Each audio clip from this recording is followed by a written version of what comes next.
Hello friend, আসসালামু আলাইকুম। আমি শিরিন বগুড়া থেকে বলছি। ডেস্টিনি ডিস্ট্রিবিউটরদের জন্য একটি সুখবর আছে। ডেস্টিনি ডিস্ট্রিবিউটর যারা এখনও ডিন ভেরিফাই করতে পারেননি, তারা আমি দেখলাম যে অনেক চিন্তিত যে ডিন ভেরিফাই হচ্ছে যে সবাই করছে, আমি করতে পারছি না। এটি নিয়ে দেখা যাচ্ছে সবার মন খারাপ। তো আসলে এখানে মন খারাপের কোনো কিছু নাই।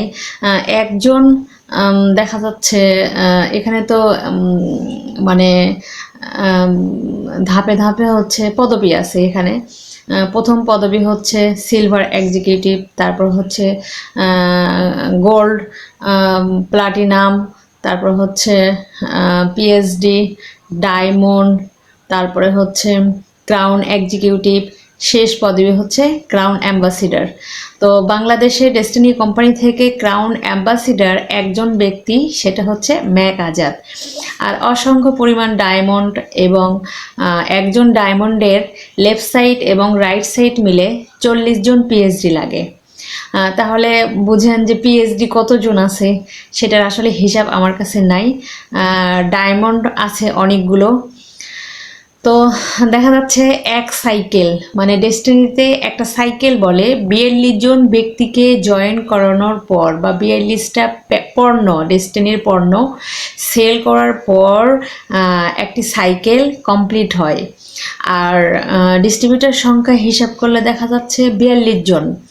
তাহলে 42 জন, 42কে যদি আপনি ধরুন এক্সিকিউটিভ প্রথম ধাপ, যেটা ডেস্টিনিতে সিলভার এক্সিকিউটিভ হতে, আপনার এক সাইকেলে যদি 42 জন ব্যক্তি হয়, তাহলে 42 গুণন 8 সমান সমান 336 জন ব্যক্তি হয় একজন সিলভার এক্সিকিউটিভের নিচে, মানে সিলভার ডিস্ট্রিবিউটর। তাহলে দেখা যাচ্ছে এইরকম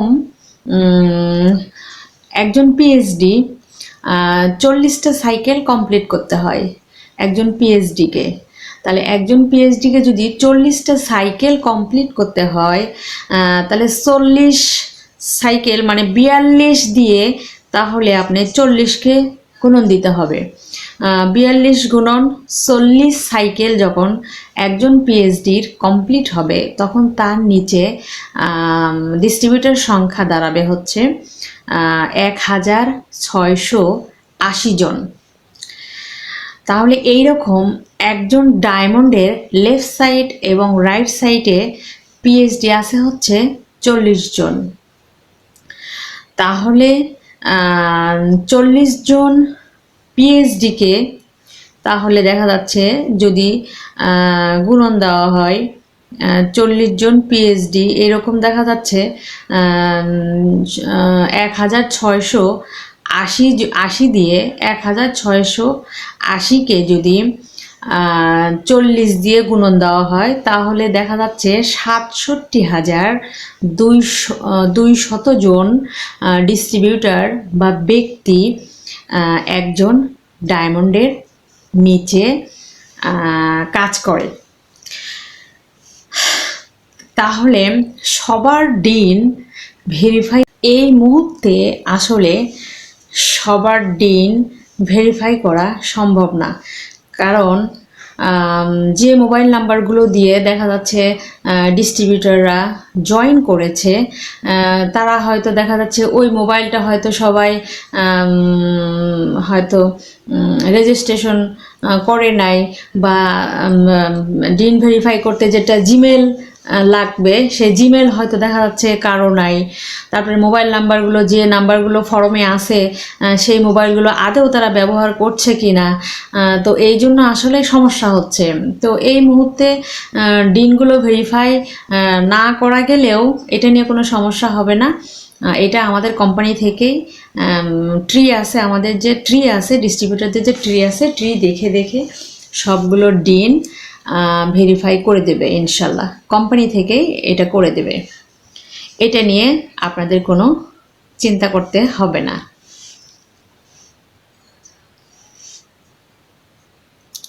আর সবচেয়ে আরেকটি খুশির সংবাদ, সেটা হচ্ছে 28শে নভেম্বরে রফিকুল আমিনের জামিন হওয়ার কথা আছে। তো সবাই দোয়া করবেন আমাদের রফিকুল আমিন স্যার যেন আবার আমাদের মাঝে ফিরে আসে। আর আজকে এই যে যত দুর্নীতি হচ্ছে, আমরা চাই বাংলাদেশ একটি দুর্নীতিমুক্ত বাংলাদেশ। এবং বেকারত্ব, যে বেকারত্বর কারণে আজকে যুব সমাজ দিন দিন নষ্ট হয়ে যাচ্ছে, আমরা চাই না যে আমাদের শিক্ষিত বেকার ছেলেরা খারাপ কোনো পথের দিকে যাক। আমরা চাই ডেস্টিনির মাধ্যমে শিক্ষিত বেকার যুবকরা, আমরা চাই ডেস্টিনি কোম্পানির মাধ্যমে বাংলাদেশের যে বেকারত্ব, বেকার মুক্ত বাংলাদেশ, একটি সুন্দর বাংলাদেশ গড়তে। মানুষ আসলে অপরাধ কখন করে? যখন কোনো কর্ম পায় না, তখন মানুষ অপরাধ করে। তো আমরা আসলে রফিকুল আমিনের যে স্বপ্নগুলো ছিল, রফিকুল আমিনের স্বপ্নের সঙ্গে 45 লক্ষ ডিস্ট্রিবিউটারের যে স্বপ্ন, আমরা চাই সেই স্বপ্নগুলো পূরণ হোক এবং বাংলাদেশ বেকার মুক্ত, সন্ত্রাস মুক্ত, দুর্নীতিমুক্ত হোক। বাংলাদেশ আসলে সারা পৃথিবীর মধ্যে দুর্নীতির দিক দিয়ে নাম্বার 1 পজিশনে আছে। তো আমরা আসলে একটি দুর্নীতিমুক্ত বাংলাদেশ চাই এবং ডেস্টিনি কোম্পানির মাধ্যমে দুর্নীতিমুক্ত একটি বাংলাদেশ জাতির কাছে উপহার দিতে চাই। তো আপনারা সবাই দোয়া করবেন রফিকুল আমিনের জন্য, উনি যত দ্রুত আমাদের মাঝে ফিরে আসুক। আল্লাহ হাফেজ।